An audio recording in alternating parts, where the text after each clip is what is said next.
Hello friend, स्वागत है आप सभी का सीबी बिकल आर्ट्स नागरिक साथ जो 28 फरवरी का आपका एग्जाम होने वाला है उसके लिए महत्वपूर्ण अति लघु उत्तरीय प्रश्न इस वीडियो में कवर करने वाले हैं। इसकी पिछली वीडियो में दोस्तों हमने कवर किया था जितने सारे महत्वपूर्ण बहुविकल्पीय प्रश्न थे उनके बारे में। अब यहाँ पे हम लोग अति लघु उत्तरीय प्रश्न को कवर कर लेते हैं, इसके बाद मुलाकात होगी नेक्स्ट वीडियो में। लेकिन सबसे पहले इसको पहले पढ़ लेते हैं। दोस्तों बस आपको रिवाइज करना है, प्रैक्टिस करना है और मैं पूरी कोशिश करूंगा कि आपको आसानी से याद हो जाए। चुनाव में ईवीएम का इस्तेमाल कब शुरू हुआ? तो 2004 में शुरू हुआ था। लोकसभा चुनाव के बाद प्रत्येक लोकसभा और राज्यसभा विधानसभा चुनाव में ईवीएम का प्रयोग हो रहा है। तो 2004 में इसकी शुरुआत हो चुकी है। दोस्तों यहाँ पे कुछ पॉइंट है, नोट करके आपको समझना ये है कि भारत में अगर पूछे भारत में पहली बार ईवीएम का प्रयोग कब किया गया था तो 1982 में केरल के विधानसभा चुनाव में किया गया था। इसके बारे में हम लोग बहुविकल्पीय प्रश्न में कवर कर चुके हैं। क्वेश्चन नंबर दूसरा देखिए, यहाँ पे एनडीए में शामिल 4 दलों का नाम लिखिए। तो एनडीए में शामिल 4 दलों का नाम, पहले तो आप लिखेंगे भारतीय जनता पार्टी बीजेपी, इसके बाद जनता दल यूनाइटेड, इसके बाद अपना दल और आप इसमें ले सकते हैं AIADMK। ठीक है, ये के है। तो यहाँ पे ये 4 नाम आप इसमें लिख सकते हैं। अगला क्वेश्चन दोस्तों बहुत ही ज्यादा इंपॉर्टेंट है, इसको बहुत अच्छे तरीके से आप कवर कर लीजिए। प्रश्न नंबर 3 देखिए, चिपको आंदोलन कब और कहाँ प्रारंभ हुआ था? इसी क्वेश्चन को अलग सेट की तरह से पूछा गया था। चिपको आंदोलन से आप क्या समझते हैं? तो पहले आप इसके बारे में थोड़ा सा लिखेंगे चिपको आंदोलन और यहाँ पे हेडिंग डालेंगे चिपको आंदोलन। इसके बाद दोस्तों लिखेंगे क्या इसमें, चिपको आंदोलन की शुरुआत उत्तराखंड के चमोली जिले से, जो चमोली जिला है। अगला प्रश्न दोस्तों बहुत ही ज्यादा इंपॉर्टेंट है, इसको ध्यान से कवर कर लीजिए। चिपको आंदोलन कब और कहां प्रारंभ हुआ था? इसी क्वेश्चन को अथवा करके पूछा है, चिपको आंदोलन से आप क्या समझते हैं? तो पहले इसके बारे में थोड़ा सा आप लिखेंगे। चिपको आंदोलन की शुरुआत उत्तराखंड के चमोली जिले से 1973 में सुंदरलाल बहुगुणा द्वारा शुरू हुआ था। यहाँ सारे पॉइंट दोस्तों कवर हो जाएंगे, क्योंकि यहाँ पे बहुविकल्पीय सवाल भी पूछ सकता है कि चिपको आंदोलन कब शुरुआत हुई थी। तो 1973 में किसके द्वारा हुई थी? सुंदरलाल बहुगुणा के द्वारा। कहाँ हुई थी? तो उत्तराखंड में हुई थी। तो दोस्तों यहाँ पे बहुत इंपॉर्टेंट पॉइंट है, इसको ध्यान रखिएगा। आगे इसमें एक लाइन लिख सकते हैं, यह पेड़ों को बचाने के लिए आंदोलन था जो पर्यावरण से संबंधित था। इसमें ये बात यह है कि उत्तराखंड में चमोली जिले में पेड़ों को काटा जा रहा था, जिससे वहाँ के जो निवासी थे, वहाँ के स्थानीय लोगों ने पेड़ों से जाकर चिपक कर पेड़ों का संरक्षण करना शुरू कर दिया और उसी को चिपको आंदोलन के नाम से जाना जाता है, जो सुंदरलाल बहुगुणा के नेतृत्व में शुरू किया गया था। क्वेश्चन नंबर अगला देखिए, सूचना का अधिकार आंदोलन का नेतृत्व किस संगठन ने किया था? सूचना का अधिकार यानी आरटीआई राइट टू इन्फॉर्मेशन, इसकी स्थापना 1990 में दोस्तों हुई थी। अगर इस संगठन की बात करें तो संगठन में मजदूर किसान शक्ति संगठन के द्वारा इसका नेतृत्व किया गया था। तो दोनों पॉइंट ध्यान रखेंगे। अगर आपसे पूछता आरटीआई की स्थापना कब हुई थी तो 1990 में, और इसके बाद जो है इस संगठन का जो नेतृत्व करने वाला वो मजदूर किसान शक्ति संगठन के रूप में जाना जाता है। क्वेश्चन नंबर 105 देखिए, लोक नायक जयप्रकाश नारायण कौन थे? तो यहाँ पे क्वेश्चन आपसे पूछ सकता है कि लोक नायक जयप्रकाश नारायण ये स्वतंत्रता सेनानी और राजनेता थे। अगला प्रश्न दोस्तों यहाँ पे दे सकते हैं, गरीबी हटाओ का नारा भारत के किस प्रधानमंत्री ने दिया था? तो श्रीमती इंदिरा गांधी ने गरीबी हटाओ का नारा दिया था। इसके बाद दोस्तों ये पंचशील वाला इंपॉर्टेंट है, इसको ध्यान रखिएगा, ये पॉइंट इंपॉर्टेंट है। पंचशील का क्या तात्पर्य है? इसी क्वेश्चन को अथवा करके पूछा है, पंचशील समझौता कब और किन देशों के बीच हुआ था? तो इसका उत्तर आप लिखेंगे, पंचशील एक सिद्धांत है। पंचशील क्या है? एक सिद्धांत है जिस पर भारत की विदेशी नीति आधारित है। इसका मुख्य उद्देश्य विभिन्न देशों के मध्य शांति और सह अस्तित्व को प्रोत्साहित करना है। 29 अप्रैल 1954 को पंडित जवाहरलाल नेहरू ने व चीन के प्रमुख चाउ एन लाई के मध्य समझौता हुआ था। दोस्तों 2 पॉइंट है यहाँ पे, ध्यान रखिएगा कि पंचशील समझौता क्या है। पहला पॉइंट ये कि पंचशील समझौता एक सिद्धांत है जो भारत की विदेशी नीति पर आधारित है। भारत की विदेशी नीति का तात्पर्य यह है कि कहीं न कहीं विदेशी जो व्यापार होते हैं उसी से संबंधित है, और इसका मुख्य उद्देश्य विभिन्न देशों के मध्य शांति और सह अस्तित्व। शांति का मतलब यह है कि सभी देश शांति की भावना रखें और कहीं न कहीं उसमें सह अस्तित्व मतलब साथ साथ काम करें, और उसी को बढ़ावा देने के लिए पंचशील समझौता हुआ था। और बात करें किसके किसके मध्य हुआ था, तो 1954 में जो है पंडित जवाहरलाल नेहरू और चीन के प्रमुख चाउ एन लाई के मध्य समझौता हुआ था। ये प्रश्न दोस्तों काफी इंपॉर्टेंट है। गुट निरपेक्षता का क्या अर्थ है, ऐसे पूछ सकता है। तो गुट निरपेक्षता को आपको यहाँ पे बताना है, यहाँ पे हेडिंग डाल देना है गुट निरपेक्षता, और इसके बारे में लिखना है किसी भी शक्ति गुट में शामिल ना होने तथा अपनी विदेशी नीति का स्वतंत्र संचालन करने की नीति को गुट निरपेक्ष कहते हैं। गुट मतलब क्या होता है, भीड़ मतलब 4-5 लोग का गुट बना लेना, भीड़ बना लेना।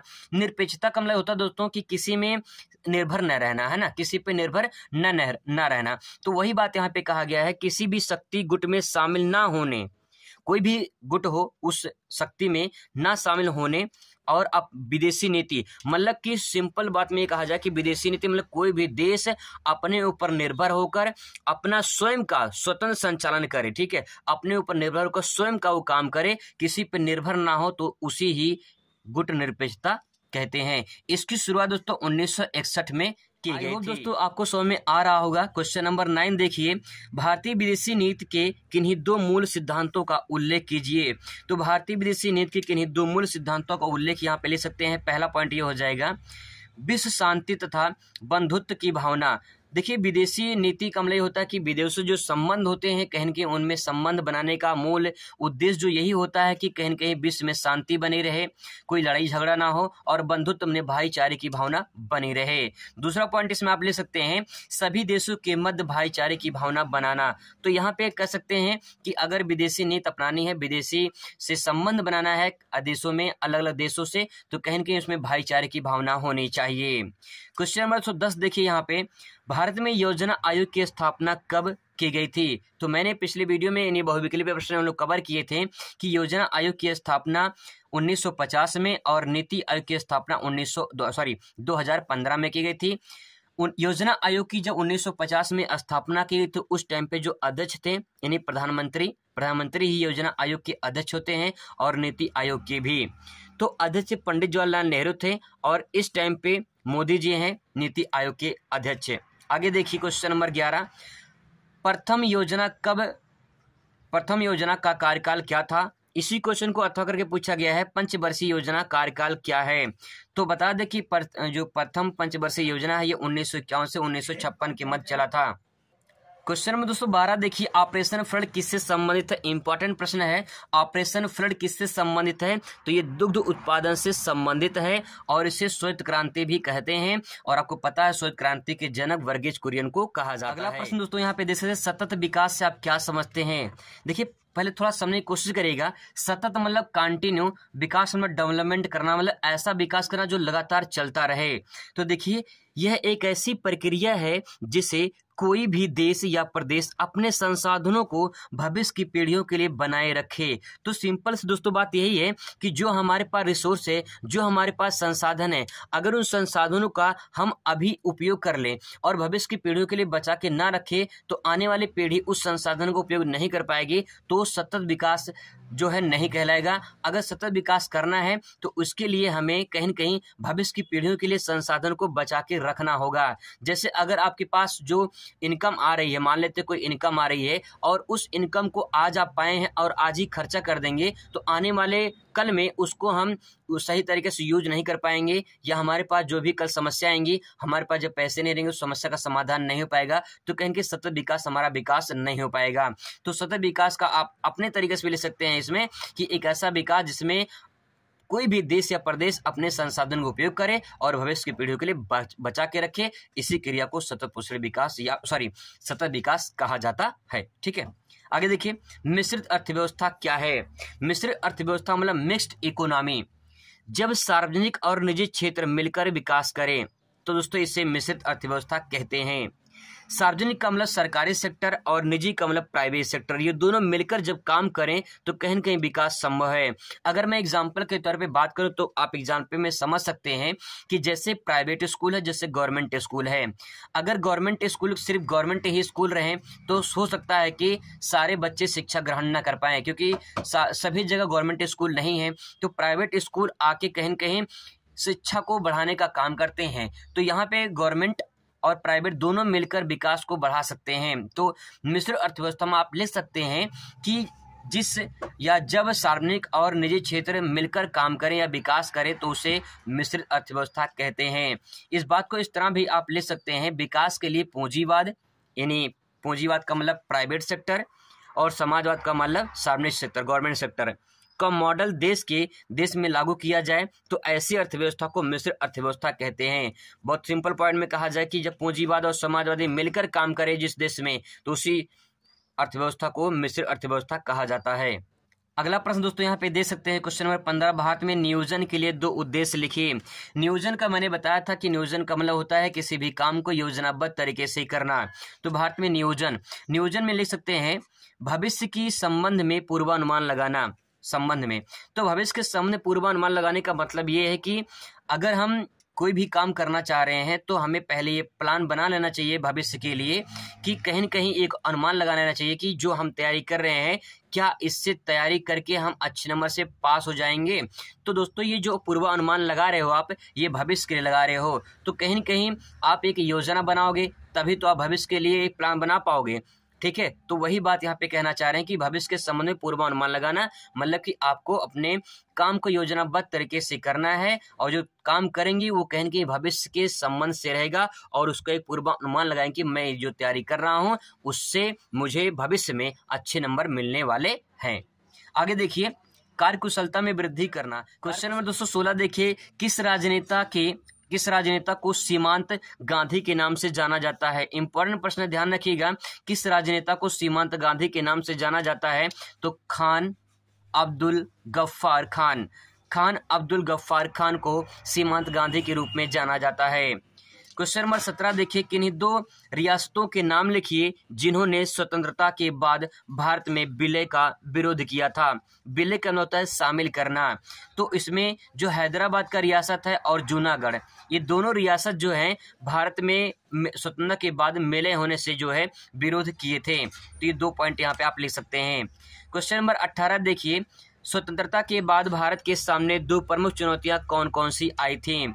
तो स्वतंत्रता के बाद जो सामने आई थी चुनौती, उसमें राष्ट्रीय एकता की भावना थी, क्योंकि सभी राज्यों को एक में मिलाकर रखना सबसे बड़ी जिम्मेदारी बन गई थी। इसके बाद जो दूसरा पॉइंट था वो था लोकतंत्र स्थापित करने की चुनौती, क्योंकि देश में पहले अंग्रेजों का गुलाम था और इसके बाद लोकतंत्र यानी जनता का शासन करना है, तो कहीं न कहीं एक सबसे बड़ी चुनौती सामने बनकर आई थी। क्वेश्चन नंबर 19 देखिए, वैश्विक पर्यावरण की समस्या के 2 कारण लिखिए। तो वैश्विक मतलब विश्व लेवल पर, भूमंडल लेवल पर, पृथ्वी पूरे विश्व लेवल पर पर्यावरण की समस्या जो बढ़ रही है, इसका 2 कारण क्या है। पहला 2 कारण से समस्या क्या हो सकती है, तो इसमें हो सकता है ओजोन परत के क्षय होने की चिंता। ओजोन परत जो है अगर ऐसा ही इन्वायरमेंट दूषित होता रहा तो कहीं की ओजोन परत में छिद्र हो गया है। फिर आप सुने होंगे अंटार्कटिका महाद्वीप में जो है छिद्र पाया गया है। तो अगर ऐसे ही अगर ओजोन परत नुकसान होता रहा तो कहीं न कहीं और बहुत सारी समस्याएं खड़ी हो जाएंगी। ग्लेशियर का पिघलना, ग्लेशियर में होता है बर्फ की चट्टानें।